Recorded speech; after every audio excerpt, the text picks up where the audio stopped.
9. L'église était silencieuse.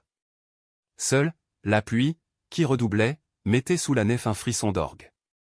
Dans ce calme brusque, la colère du prêtre tomba, il se sentit pris d'un attendrissement.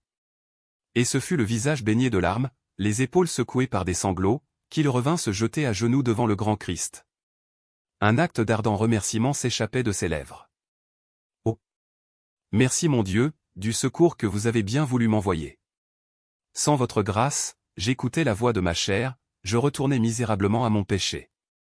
Votre grâce me saignait les reins comme une ceinture de combat, votre grâce était mon armure, mon courage, le soutien intérieur qui me tenait debout, sans une faiblesse. Ô mon Dieu, vous étiez en moi, c'était vous qui parliez en moi, car je ne reconnaissais plus ma lâcheté de créature, je me sentais forte à couper tous les liens de mon cœur. Et voici mon cœur tout saignant, il n'est plus à personne, il est à vous. Pour vous, je l'ai arraché au monde. Mais ne croyez pas, ô mon Dieu, que je tire quelque vanité de cette victoire. Je sais que je ne suis rien sans vous. Je m'abîme à vos pieds, dans mon humilité. Il s'était affaissé, à demi assis sur la marche de l'autel, ne trouvant plus de paroles, laissant son haleine fumer comme un encens, entre ses lèvres entr'ouvertes. L'abondance de la grâce le baignait d'une extase ineffable. Il se repliait sur lui-même, il cherchait Jésus au fond de son être, dans le sanctuaire d'amour qu'il préparait à chaque minute pour le recevoir dignement. Et Jésus était présent, il le sentait là, à la douceur extraordinaire qui l'inondait. Alors, il entama avec Jésus une de ces conversations intérieures, pendant lesquelles il était ravi à la terre, causant bouche à bouche avec son Dieu. Il balbutiait le verset du cantique, « Mon bien-aimé est à moi, et je suis à lui, il repose entre les lits, jusqu'à ce que l'aurore se lève et que les ombres déclinent. » Il méditait les mots de l'imitation, c'est un grand art que de savoir causer avec Jésus, et une grande prudence que de savoir le retenir près de soi. Puis, c'était une familiarité adorable. Jésus se baissait jusqu'à lui, l'entretenait pendant des heures de ses besoins, de ses bonheurs, de ses espoirs. Et deux amis qui, après une séparation, se retrouvent, s'en vont à l'écart, au bord de quelque rivière solitaire, ont des confidences moins attendries, car Jésus, à ces heures d'abandon divin, daignait être son ami, le meilleur, le plus fidèle, celui qui ne le trahissait jamais, qui lui rendait pour un peu d'affection tous les trésors de la vie éternelle. Cette fois surtout, le prêtre voulut le posséder longtemps. 6 heures sonnaient dans l'église muette, qu'il l'écoutait encore, au milieu du silence des créatures. Confession de l'être entier, entretien libre, sans l'embarras de la langue, effusion naturelle du cœur, s'envolant avant la pensée elle-même. L'abbé Mouret disait tout à Jésus, comme à un Dieu venu dans l'intimité de sa tendresse, et qui peut tout entendre. Il avouait qu'il aimait toujours Albine, il s'étonnait d'avoir pu la maltraiter, la chasser, sans que ses entrailles se fussent révoltées, cela l'émerveillait, il souriait d'une façon sereine, comme mis en présence d'un acte miraculeusement fort, accompli par un autre. Et Jésus répondait que cela ne devait pas l'étonner, que les plus grands saints étaient souvent des armes inconscientes aux mains de Dieu. Alors, l'abbé exprimait un doute, n'avait-il pas eu moins de mérite à se réfugier au pied de l'autel et jusque dans la passion de son Seigneur? N'était-il pas encore d'un faible courage, puisqu'il n'osait combattre seul? Mais Jésus se montrait tolérant, il expliquait que la faiblesse de l'homme est la continuelle occupation de Dieu, il disait préférer les âmes souffrantes, dans lesquelles il venait s'asseoir comme un ami au chevet d'un ami. Était-ce une damnation d'aimer Albine? Non, si cet amour allait au-delà de la chair, s'il ajoutait une espérance au désir de l'autre vie.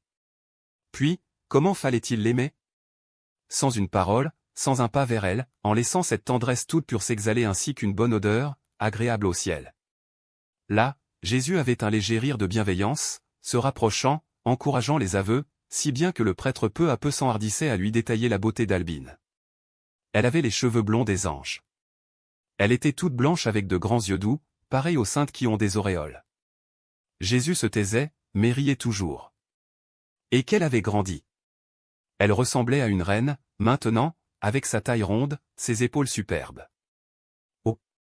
La prendre à la taille, ne fût-ce qu'une seconde, et sentir ses épaules se renverser sous cette étreinte. Le rire de Jésus pâlissait, mourait comme un rayon d'astre au bord de l'horizon. L'abbé Mouret parlait seul, à présent. Vraiment, il s'était montré trop dur. Pourquoi avoir chassé Albine, sans un mot de tendresse, puisque le ciel permettait d'aimer? Je l'aime, cria-t-il tout haut, d'une voix éperdue, qui emplit l'église. Il la voyait encore là. Elle lui tendait les bras, elle était désirable, à lui faire rompre tous ses serments. Et il se jetait sur sa gorge, sans respect pour l'Église, il lui prenait les membres, il la possédait sous une pluie de baisers. C'était devant elle qu'il se mettait à genoux, implorant sa miséricorde, lui demandant pardon de ses brutalités. Il expliquait qu'à certaines heures, il y avait en lui une voix qui n'était pas la sienne. Est-ce que jamais il l'aurait maltraité? La voix étrangère seule avait parlé. Ce ne pouvait être lui, qui n'aurait pas, sans un frisson, touché à un de ses cheveux. Et il l'avait chassée, l'église était bien vide. Où devait-il courir, pour la rejoindre, pour la ramener, en essuyant ses larmes sous des caresses? La pluie tombait plus fort. Les chemins étaient des lacs de boue. Il se l'imaginait battu par l'averse, chancelant le long des fossés, avec des jupes trempées, collées à sa peau. Non, non, ce n'était pas lui, c'était l'autre, la voix jalouse, qui avait eu cette cruauté de vouloir la mort de son amour. « Ô Jésus !» cria-t-il plus désespérément, « Soyez bon, rendez-la-moi. » Mais Jésus n'était plus là. Alors l'abbé Mouret, s'éveillant comme en sursaut, devint horriblement pâle. Il comprenait. Il n'avait pas su garder Jésus. Il perdait son ami, il restait sans défense contre le mal. Au lieu de cette clarté intérieure, dont il était tout éclairé, et dans laquelle il avait reçu son Dieu, il ne trouvait plus en lui que des ténèbres, une fumée mauvaise, qui exaspérait sa chair. Jésus, en se retirant, avait emporté la grâce. Lui, si fort depuis le matin du secours du ciel, il se sentait tout d'un coup misérable, abandonné, d'une faiblesse d'enfant. Et quelle atroce chute, quelle immense amertume! Avoir lutté héroïquement, être resté debout invincible, implacable, pendant que la tentation était là, vivante, avec sa taille ronde, ses épaules superbes, son odeur de femme passionnée, puis, succomber honteusement, haleté d'un désir abominable, lorsque la tentation s'éloignait, ne laissant derrière elle qu'un frisson de jupe, un parfum envolé de nuque blonde. Maintenant, avec les seuls souvenirs, elle rentrait toute puissante, elle envahissait l'église. Jésus! Jésus! Cria une dernière fois le prêtre, revenez, rentrez en moi, parlez-moi encore. Jésus restait sourd. Un instant, l'abbé Mouret implora le ciel de ses bras éperdument levés. Ses épaules craquaient de l'élan extraordinaire de ses supplications. Et bientôt ses mains retombèrent, découragées. Il y avait au ciel un de ces silences sans espoir que les dévots connaissent. Alors, il s'assit de nouveau sur la marche de l'autel, écrasé, le visage terreux, se serrant les flancs de ses coudes, comme pour diminuer sa chair. Il se rapetissait sous la dent de la tentation. « Mon Dieu! Vous m'abandonnez, murmura-t-il. Que votre volonté soit faite. » Et il ne prononça plus une parole, soufflant fortement, pareil à une bête traquée, immobile dans la peur des morsures. Depuis sa faute, il était ainsi le jouet des caprices de la grâce. Elle se refusait aux appels les plus ardents, elle arrivait, imprévue, charmante, lorsqu'il n'espérait plus la posséder avant des années. Les premières fois, il s'était révolté, parlant en amant trahi, exigeant le retour immédiat de cette consolatrice, dont le baiser le rendait si fort. Puis, après des crises stériles de colère, il avait compris que l'humilité le meurtrissait moins et pouvait seul l'aider à supporter son abandon. Alors, pendant des heures, pendant des journées, il s'humiliait, dans l'attente d'un soulagement qui ne venait pas. Il avait beau se remettre entre les mains de Dieu, s'anéantir devant lui, répéter jusqu'à satiété les prières les plus efficaces, il ne sentait plus Dieu, sa chair, échappait, se soulevait de désir, les prières, s'embarrassant sur ses lèvres, s'achevaient en un balbutiement ordurier. Agonie lente de la tentation, où les armées de la foi tombaient, une à une, de ses mains défaillantes, où il n'était plus qu'une chose inerte aux griffes des passions, où il assistait, épouvanté, à sa propre ignominie, sans avoir le courage de lever le petit doigt pour chasser le péché. Telle était sa vie maintenant. Il connaissait toutes les attaques du péché. Pas un jour ne passait sans qu'il fût éprouvé. Le péché prenait mille formes, entrait par ses yeux, par ses oreilles, le saisissait de face à la gorge, lui sautait traîtreusement sur les épaules, le torturait jusque dans ses os. Toujours, la faute était là, la nudité d'Albine, éclatante comme un soleil, éclairant les verdures du paradis. Il ne cessa de la voir qu'aux rares instants où la grâce voulait bien lui fermer les paupières de ses caresses fraîches. Et il cachait son mal ainsi qu'un mal honteux. Il s'enfermait dans ces silences blêmes, qu'on ne savait comment lui faire rompre, emplissant le presbytère de son martyre et de sa résignation, exaspérant la Teuse, qui, derrière lui, montrait le poing au ciel. Cette fois, il était seul, il pouvait agoniser sans honte. Le péché venait de l'abattre d'un tel coup, qu'il n'avait pas la force de quitter la marche de l'autel, où il était tombé. Il continuait à y halter d'un souffle fort, brûlé par l'angoisse, ne trouvant pas une larme. Et il pensait à sa vie sereine d'autrefois. Ah! Quelle paix, quelle confiance, lors de son arrivée aux Artaud. Le salut lui semblait une belle route. Il riait, à cette époque, quand on parlait de la tentation. Il vivait au milieu du mal, sans le connaître, sans le craindre, avec la certitude de le décourager. Il était un prêtre parfait, si chaste, si ignorant devant Dieu, que Dieu le menait par la main, ainsi qu'un petit enfant. Maintenant, toute cette puérilité était morte. Dieu le visitait le matin, et aussitôt il l'éprouvait. La tentation devenait sa vie sur la terre. Avec l'âge, avec la faute, il entrait dans le combat éternel. Était-ce donc que Dieu l'aimait davantage, à cette heure? Les grands saints ont tous laissé des lambeaux de leur corps aux épines de la voie douloureuse. Ils tâchaient de se faire une consolation de cette croyance. À chaque déchirement de sa chair, à chaque craquement de ses os, il se promettait des récompenses extraordinaires. Jamais le ciel ne le frapperait assez. Il allait jusqu'à mépriser son ancienne sérénité, sa facile ferveur, qu'il agenouillait dans un ravissement de fille, sans qu'il sentît même la meurtrissure du sol à ses genoux. Il s'ingéniait à trouver une volupté au fond de la souffrance, à s'y coucher, à s'y endormir. Mais, pendant qu'il bénissait Dieu, ses dents claquaient avec plus d'épouvante, la voix de son sang révolté lui criait que tout cela était un mensonge, que la seule joie désirable était de s'allonger au bras d'Albine, derrière une haie en fleurs du paradis. Cependant, il avait quitté Marie pour Jésus, sacrifiant son cœur, afin de vaincre sa chair, rêvant de mettre de la virilité dans sa foi. Marie le troublait trop, avec ses minces bandeaux, ses mains tendues, son sourire de femme. Il ne pouvait s'agenouiller devant elle, sans baisser les yeux, de peur d'apercevoir le bord de ses jupes. Puis, il l'accusait de s'être faite trop douce pour lui, autrefois, elle l'avait si longtemps gardé entre les plis de sa robe, qu'il s'était laissé glisser de ses bras dans ceux de la créature, en ne s'apercevant même pas qu'il changeait de tendresse. Et il se rappelait les brutalités de frère Archangia, son refus d'adorer Marie, le regard méfiant dont il semblait la surveiller. Lui, désespéré de se hausser jamais à cette rudesse, il la délaissait simplement, cachait ses images, désertait son autel. Mais elle restait au fond de son cœur, comme un amour inavoué, toujours présente. Le péché, par un sacrilège dont l'horreur l'anéantissait, se servait d'elle pour le tenter. Lorsqu'il l'invoquait encore, à certaines heures d'attendrissement invincible, c'était Albine qui se présentait, dans le voile blanc, l'écharpe bleue nouée à la ceinture, avec des roses d'or sur ses pieds nus. Toutes les vierges, la Vierge au royal manteau d'or, la Vierge couronnée d'étoiles, la Vierge visitée par l'ange de l'Annonciation, la Vierge paisible entre un lit et une quenouille, lui apportaient un ressouvenir d'Albine, les yeux souriants, ou la bouche délicate, ou la courbe molle des joues. Sa faute avait tué la virginité de Marie. Alors, d'un effort suprême, il chassait la femme de la religion, il se réfugiait dans Jésus, dont la douceur l'inquiétait même parfois.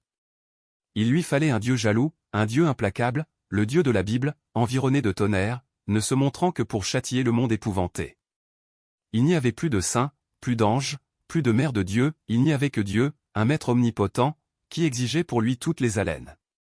Il sentait la main de ce Dieu lui écraser les reins, le tenir à sa merci dans l'espace et dans le temps, comme un atome coupable. N'être rien, être damné, rêver l'enfer, se débattre stérilement contre les monstres de la tentation, cela était bon. De Jésus, il ne prenait que la croix. Il avait cette folie de la croix, qui a usé tant de lèvres sur le crucifix. Il prenait la croix et il suivait Jésus. Il l'alourdissait, la rendait accablante, n'avait pas de plus grande joie que de succomber sous elle, de la porter à genoux, l'échine cassée. Il voyait en elle la force de l'âme, la joie de l'esprit, la consommation de la vertu, la perfection de la sainteté. Tout se trouvait en elle, tout aboutissait à mourir sur elle. Souffrir, mourir, ces mots sonnaient sans cesse à ses oreilles, comme la fin de la sagesse humaine. Et, lorsqu'il s'était attaché sur la croix, il avait la consolation sans borne de l'amour de Dieu. Ce n'était plus Marie qu'il aimait d'une tendresse de fils, d'une passion d'amant. Il aimait, pour aimer, dans l'absolu de l'amour. Il aimait Dieu au-dessus de lui-même, au-dessus de tout, au fond d'un épanouissement de lumière. Il était ainsi qu'un flambeau qui se consume en clarté. La mort, quand il la souhaitait, n'était à ses yeux qu'un grand élan d'amour. Que négligeait-il donc, pour être soumis à des épreuves si rudes? Il essuya de la main la sueur qui coulait de ses tempes, il songea que, le matin encore, il avait fait son examen de conscience, sans trouver en lui aucune offense grave. Ne menait-il pas une vie d'austérité et de macération? N'aimait-il pas Dieu seul, aveuglément? Ah! Qu'il l'aurait béni, s'il lui avait enfin rendu la paix, en le jugeant assez puni de sa faute. Mais jamais peut-être cette faute ne pourrait être expiée. Et, malgré lui, il revint à Albine, au Paradou, aux souvenirs cuisants. D'abord, il chercha des excuses. Un soir, il tombait sur le carreau de sa chambre, foudroyé par une fièvre cérébrale. Pendant 3 semaines, il appartenait à cette crise de sa chair. Son sang, furieusement, lavait ses veines, jusqu'au bout de ses membres, grondait au travers de lui avec un vacarme de torrents lâchés, son corps, du crâne à la plante des pieds, était nettoyé, renouvelé, battu par un tel travail de la maladie, que souvent, dans son délire, il avait cru entendre les marteaux des ouvriers reclouant ses os. Puis, il s'éveillait, un matin, comme neuf. Il naissait une seconde fois, débarrassé de ce que 25 ans de vie avaient déposé successivement en lui.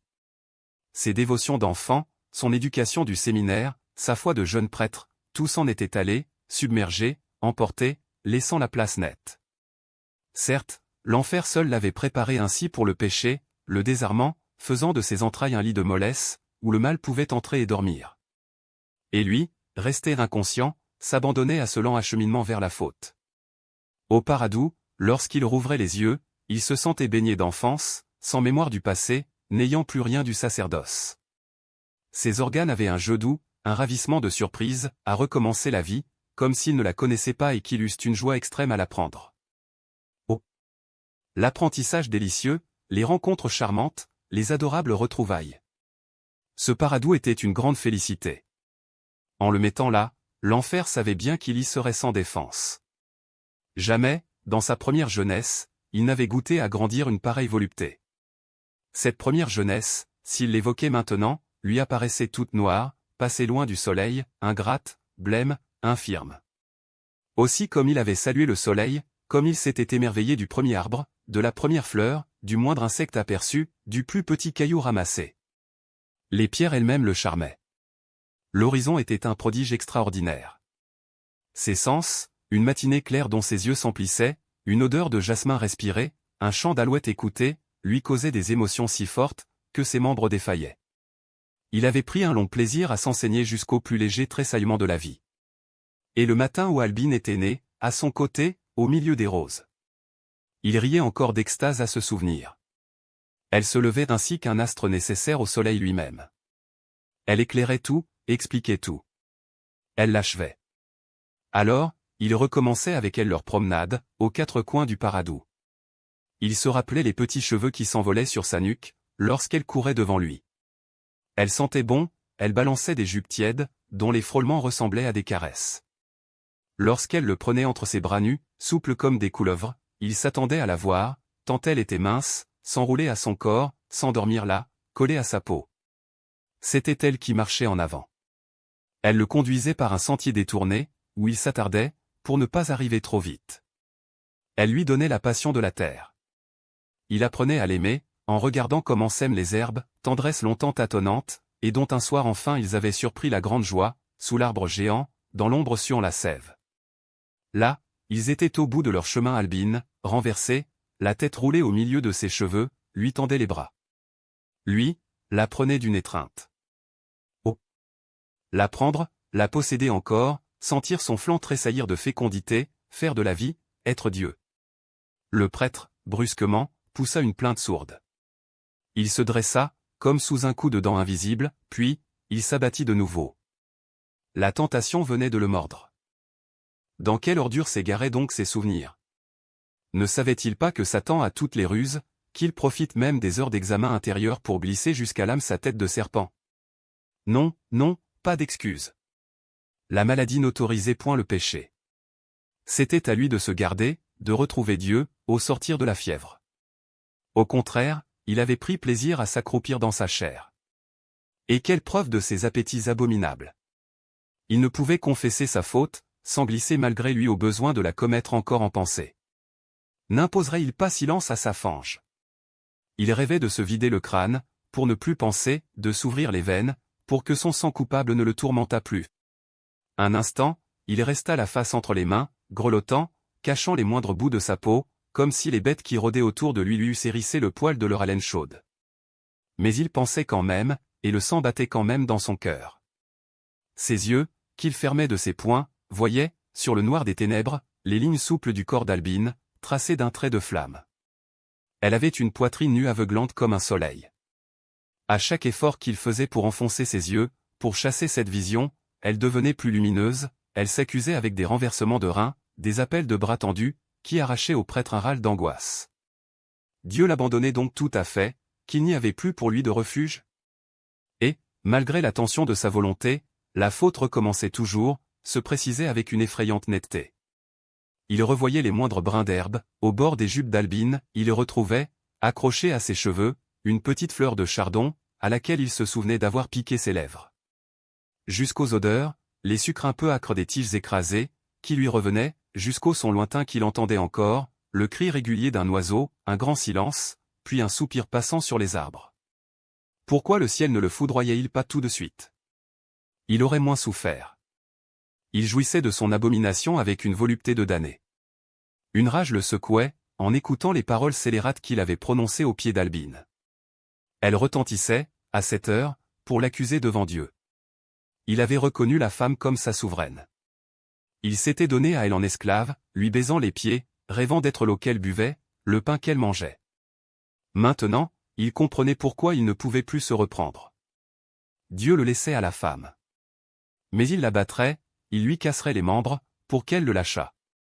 C'était elle l'esclave, la chair impure, à laquelle l'Église aurait dû refuser une âme. Alors, il se roidit, il leva les poings sur Abine. Et les poings s'ouvraient, les mains coulaient le long des épaules nues, avec une caresse molle, tandis que la bouche, pleine d'injures, se collait sur les cheveux dénoués, en balbutiant des paroles d'adoration. L'abbé Mouret ouvrit les yeux. La vision ardente d'Albine disparut. Ce fut un soulagement brusque, inespéré. Il put pleurer. Des larmes lentes rafraîchirent ses joues, pendant qu'il respirait longuement, n'osant encore remuer, de crainte d'être repris à la nuque. Il entendait toujours un grondement fauve derrière lui. Puis, cela était si doux de ne plus tant souffrir, qu'il s'oublia à goûter ce bien-être. Au dehors, la pluie avait cessé. Le soleil se couchait dans une grande lueur rouge, qui semblait pendre aux fenêtres des rideaux de satin rose. L'église, maintenant, était tiède, toute vivante de cette dernière haleine du soleil. Le prêtre remerciait vaguement Dieu du répit qu'il voulait bien lui donner. Un large rayon, une poussière d'or, qui traversait la nef, allumait le fond de l'église, l'horloge, la chaire, le maître-autel. Peut-être était-ce la grâce qui lui revenait sur ce sentier de lumière, descendant du ciel?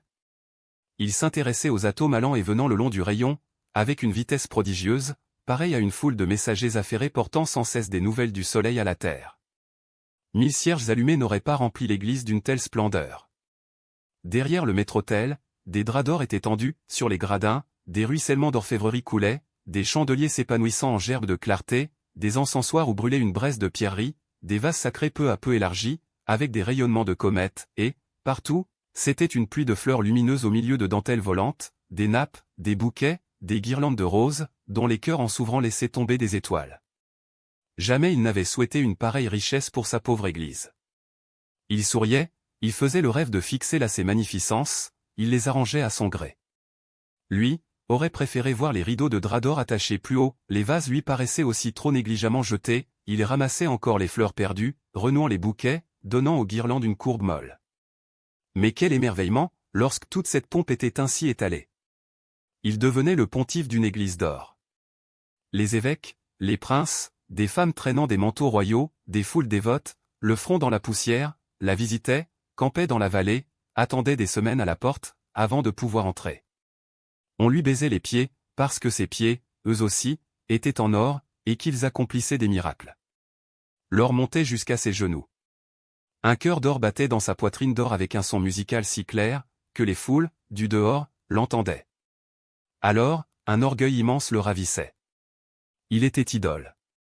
Le rayon de soleil montait toujours, le maître-autel flambait, le prêtre se persuadait que c'était bien la grâce qui lui revenait, pour qu'il éprouvât une telle jouissance intérieure.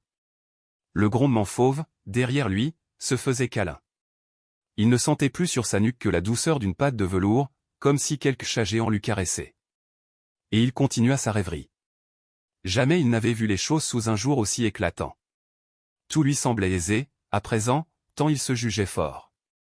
Puisqu'Albine l'attendait, il irait la rejoindre. Cela était naturel. Le matin, il avait bien marié le grand fortuné à la Rosalie. L'Église ne défendait pas le mariage. Il les voyait encore se souriant, se poussant du coude sous ses mains qui les bénissaient. Puis, le soir, on lui avait montré leur lit. Chacune des paroles qu'il leur avait adressées éclatait plus haut à ses oreilles. Il disait au grand fortuné que Dieu lui envoyait une compagne, parce qu'il n'a pas voulu que l'homme vécût solitaire. Il disait à la Rosalie qu'elle devait s'attacher à son mari, ne le quitter jamais, être sa servante soumise. Mais il disait aussi ces choses pour lui et pour Albine. N'était-elle pas sa compagne, sa servante soumise, celle que Dieu lui envoyait, afin que sa virilité ne se s'échappât dans la solitude? D'ailleurs, ils étaient liés. Il restait très surpris de ne pas avoir compris cela tout de suite, de ne pas s'en être allé avec elle, comme le devoir l'exigeait. Mais c'était chose décidée, il la rejoindrait, dès le lendemain. En une demi-heure, il serait auprès d'elle. Il traverserait le village, il prendrait le chemin du coteau, c'était de beaucoup le plus court.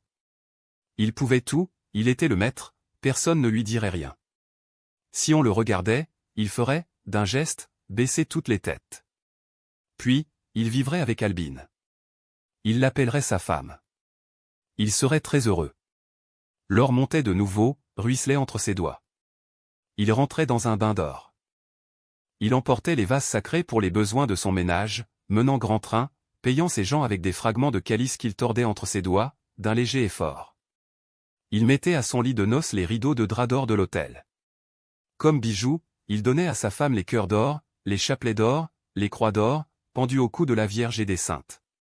L'Église même, s'il l'élevait d'un étage, pourrait leur servir de palais. Dieu n'aurait rien à dire, puisqu'il permettait d'aimer. Du reste, que lui importait Dieu? N'était-ce pas lui, à cette heure, qui était Dieu, avec ses pieds d'or que la foule baisait, et qui accomplissait des miracles? HTML l'abbé Mouret se leva. Il fit ce geste large de Jean Bernat, ce geste de négation embrassant tout l'horizon. Il n'y a rien, rien, rien, dit-il. Dieu n'existe pas. Un grand frisson parut passer dans l'église. Le prêtre, effaré, redevenu d'une pâleur mortelle, écoutait. Qui donc avait parlé? Qui avait blasphémé? Brusquement la caresse de velours, dont il sentait la douceur sur sa nuque, était devenue féroce, des griffes lui arrachaient la chair, son sang coulait une fois encore.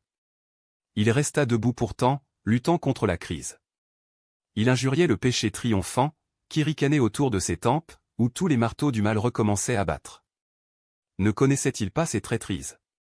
Ne savait-il pas qu'il se fait un jeu souvent d'approcher avec des pattes douces, pour les enfoncer ensuite comme des couteaux jusqu'aux os de ses victimes? Et sa rage redoublait, à la pensée d'avoir été pris à ce piège, ainsi qu'un enfant. Il serait donc toujours par terre, avec le péché accroupi victorieusement sur sa poitrine. Maintenant, voilà qu'il niait Dieu. C'était la pente fatale. La fornication tuait la foi. Puis, le dogme croulait. Un doute de la chair, plaidant son ordure, suffisait à balayer tout le ciel. La règle divine irritait, les mystères faisaient sourire, dans un coin de la religion abattue, on se couchait en discutant son sacrilège, jusqu'à ce qu'on se fût creusé un trou de bête cuvant sa boue. Alors venaient les autres tentations, l'or, la puissance, la vie libre, une nécessité irrésistible de jouir, qui ramenait tout à la grande luxure, vautrée sur un lit de richesse et d'orgueil.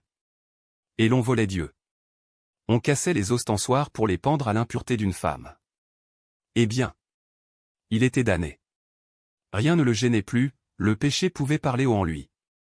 Cela était bon de ne plus lutter. Les monstres qui avaient rôdé derrière sa nuque se battaient dans ses entrailles, à cette heure. Il gonflait les flancs pour sentir leurs dents davantage. Il s'abandonnait à eux avec une joie affreuse. Une révolte lui faisait montrer les poings à l'église. Non, il ne croyait plus à la divinité de Jésus, il ne croyait plus à la Sainte Trinité, il ne croyait qu'à lui, qu'à ses muscles, qu'aux appétits de ses organes. Il voulait vivre. Il avait le besoin d'être un homme. Ah! Courir au grand air, être fort, n'avoir pas de maître jaloux, tuer ses ennemis à coups de pierre, emporter à son cou les filles qui passent. Il ressusciterait du tombeau où des mains rudes l'avaient couché. Il éveillerait sa virilité, qui ne devait être qu'endormie. Et qu'il expira de honte, s'il trouvait sa virilité morte. Et que Dieu fût maudit, s'il l'avait retiré d'entre les créatures, en le touchant de son doigt, afin de le garder pour son service seul. Le prêtre était debout, halluciné. Il crut qu'à ce nouveau blasphème l'église croulait. La nappe de soleil qui inondait le maître-autel avait grandi lentement, allumant les murs d'une rougeur d'incendie. Des flamèches montèrent encore, léchèrent le plafond, s'éteignirent dans une lueur saignante de braise. L'église, brusquement, devint toute noire. Il sembla que le feu de ce coucher d'astre venait de crever la toiture, de fendre les murailles, d'ouvrir de toutes parts des brèches béantes aux attaques du dehors. La carcasse sombre branlait, dans l'attente de quelque assaut formidable. La nuit, rapidement, grandissait. Alors, de très loin, le prêtre entendit un murmure monter de la vallée des Arteaux. Autrefois, il ne comprenait pas l'ardent langage de ces terres brûlées, où ne se tordaient que des pieds de vignes noueux, des amandiers décharnés, de vieux oliviers se déhanchant sur leurs membres infirmes. Il passait au milieu de cette passion, avec les sérénités de son ignorance. Mais, aujourd'hui, instruit dans la chair, il saisissait jusqu'au moindre soupir des feuilles pâmées sous le soleil. Ce furent d'abord, au fond de l'horizon, les collines, chaudes encore de l'adieu du couchant, qui tressaillirent et qui parurent s'ébranler avec le piétinement sourd d'une armée en marche. Puis, les roches éparses, les pierres des chemins, tous les cailloux de la vallée, se levèrent, eux aussi, roulant, ronflant, comme jetés en avant par le besoin de se mouvoir. À leur suite, les mares de terre rouge, les rares champs conquis à coups de pioche, se mirent à couler et à gronder, ainsi que des rivières échappées, charriant dans le flot de leur sang des conceptions de semences, des éclosions de racines, des copulations de plantes. Et bientôt tout fut en mouvement, les souches des vignes rampaient comme de grands insectes, les blés maigres, les herbes séchées, faisaient des bataillons armés de hautes lances, les arbres s'échevelaient à courir, étiraient leurs membres, pareils à des lutteurs qui s'apprêtent au combat, les feuilles tombées marchaient, la poussière des routes marchait. Multitude recrutant à chaque pas des forces nouvelles, peuple en rude dont le souffle approchait, tempête de vie à l'haleine de fournaise, emportant tout devant elle, dans le tourbillon d'un accouchement colossal. Brusquement, l'attaque eut lieu. Du bout de l'horizon, la campagne entière se rua sur l'église, les collines, les cailloux, les terres, les arbres. L'église, sous ce premier choc, craqua. Les murs se fendirent, des tuiles s'envolèrent. Mais le grand Christ, secoué, ne tomba pas. Il y eut un court répit. Au dehors, les voix s'élevaient, plus furieuses. Maintenant, le prêtre distinguait des voix humaines. C'était le village, les Arteaux, cette poignée de bâtards poussés sur le roc, avec l'entêtement des ronces, qui soufflaient à leur tour un vent chargé d'un pullulement d'êtres. Les Arteaux forniquaient par terre, plantaient de proche en proche une forêt d'hommes, dont les troncs mangeaient autour d'eux toute la place. Ils montaient jusqu'à l'église, ils en crevaient la porte d'une poussée, ils menaçaient d'obstruer la nef des branches envahissantes de leur race. Derrière eux, dans le fouillis des broussailles, accouraient les bêtes, des bœufs cherchant à enfoncer les murs de leurs cornes, des troupeaux d'ânes, de chèvres, de brebis, battant l'église en ruine, comme des vagues vivantes, des fourmilières de cloportes et de grillons attaquant les fondations, les émiettant de leurs dents de scie. Et il y avait encore, de l'autre côté, la basse-cour de Désirée, dont le fumier exhalait des buées d'asphyxie, le grand coq Alexandre y sonnait l'assaut de son clairon, les poules décellaient les pierres à coups de bec, les lapins creusaient des terriers jusque sous les autels, afin de les miner et de les abîmer, le cochon, gras à ne pas bouger, grognait, attendait que les ornements sacrés ne fussent plus qu'une poignée de cendres chaudes, pour y vautrer son ventre. Une rumeur formidable roula, un second assaut fut donné.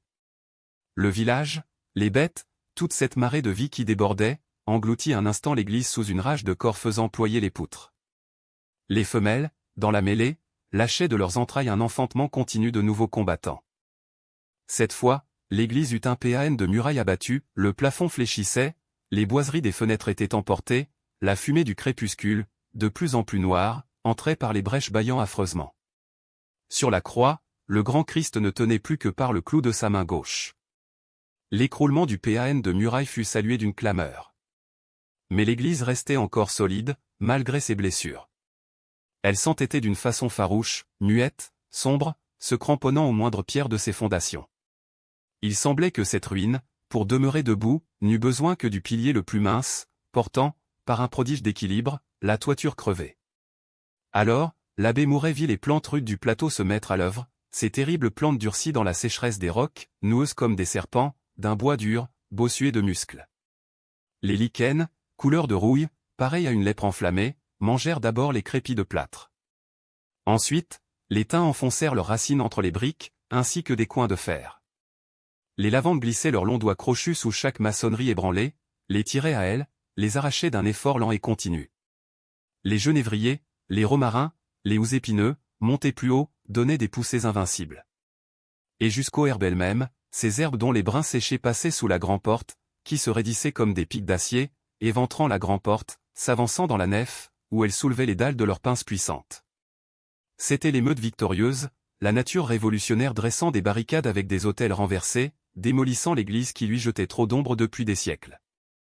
Les autres combattants laissaient faire les herbes, les thym, les lavandes, les lichens, ce rongement des petits plus destructeurs que les coups de massue des forts, cet émiettement de la base dont le travail sourd devait achever d'abattre tout l'édifice. Puis, brusquement, ce fut la fin. Le sorbier, dont les hautes branches pénétraient déjà sous la voûte, par les carreaux cassés, entra violemment, d'un jet de verdure formidable. Il se planta au milieu de la nef. Là, il grandit démesurément. Son tronc devint colossal, au point de faire éclater l'église, ainsi qu'une ceinture trop étroite.